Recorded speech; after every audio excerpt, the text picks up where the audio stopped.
sur ce que j'ai pu entendre tout à l'heure, le plaidoyer dans le cadre des projets et tout ce qui concerne le développement local.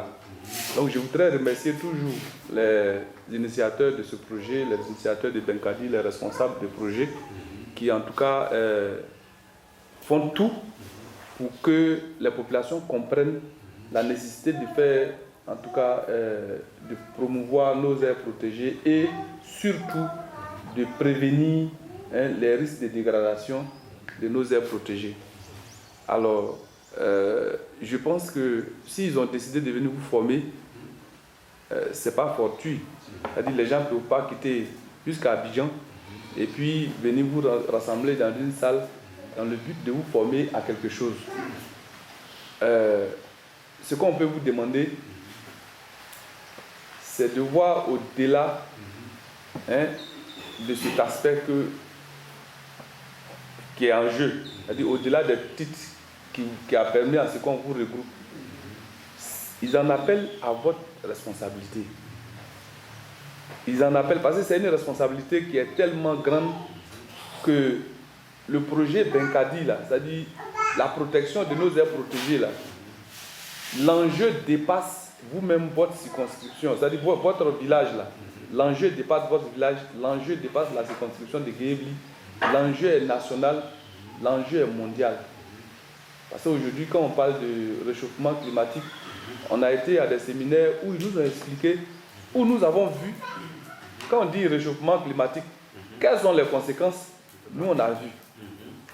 Et les premières personnes qui peuvent nous aider à éviter tout ce qui advient dedans comme dégâts, comme méfaits, c'est vous qui êtes à côté.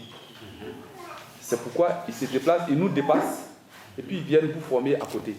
Ça avant, c'est les autorités on formait et quand on nous forme là, vous voyez que moi je dis, ah, je m'en vais, c'est-à-dire tout de suite là, je n'ai pas le temps. Et quand on nous forme, souvent ça reste là-bas. Mais eux-mêmes, ils viennent et puis ils viennent directement impacter, ils viennent vous impacter et vous forment. C'est pour donner...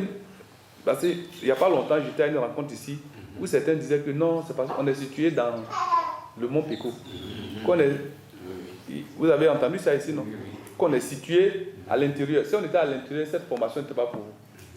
Cette formation concerne ceux qui sont à l'extérieur. Et ils se sont dit quoi? Ceux qui sont à l'extérieur, plus proches, sont les premiers qui doivent pouvoir protéger la forêt en question. C'est-à-dire ceux qui sont plus proches. C'est vous qui êtes les premiers corridors. Ensuite, maintenant, si les autres doivent venir faire les activités, ils peuvent venir les faire. Alors, vraiment, c'est pour moi l'occasion de vous sensibiliser encore à vous approprier ce projet-là, ce projet de protection-là, à vous approprier. Approprier, ça veut dire aïtaï, quoi. C'est ça. Vous comprenez?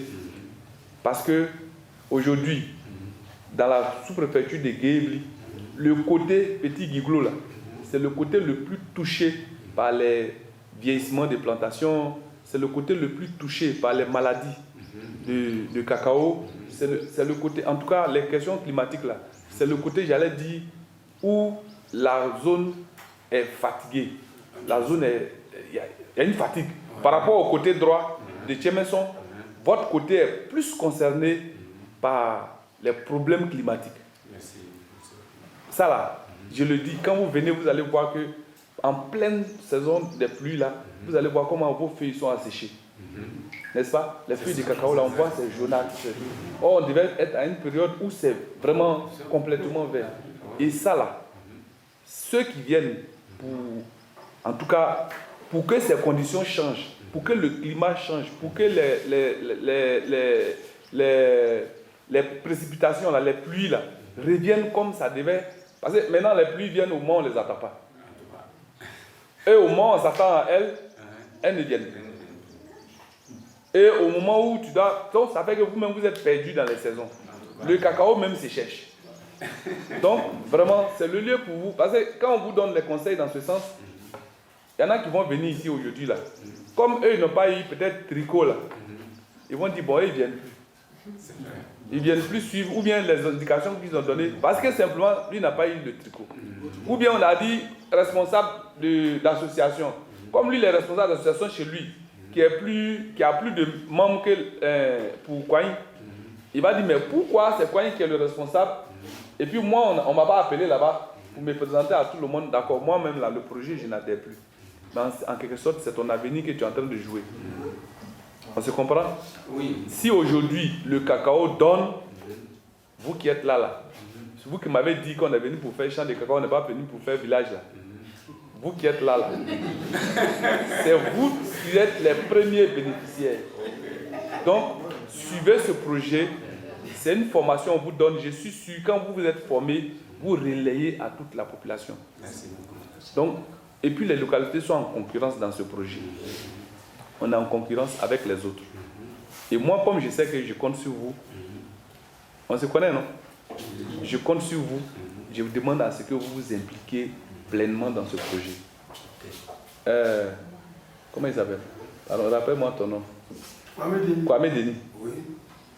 Alors, tu es le chef de village à l'absence du chef de village. Ce projet-là, ça vous est confié. Mobilisez-vous. Il n'y a pas la question d'ethnie, la question... Non. Dans ça, là, mobilisez-vous pour que ce projet soit une réussite au niveau des petits Guiglo. Quand les gens viennent là, bon, comme c'est une sélection, sinon j'allais vous dire, mais pourquoi c'est un petit nombre? Comme c'est fait à dessein, comme c'est un objectif qui a été déjà fixé,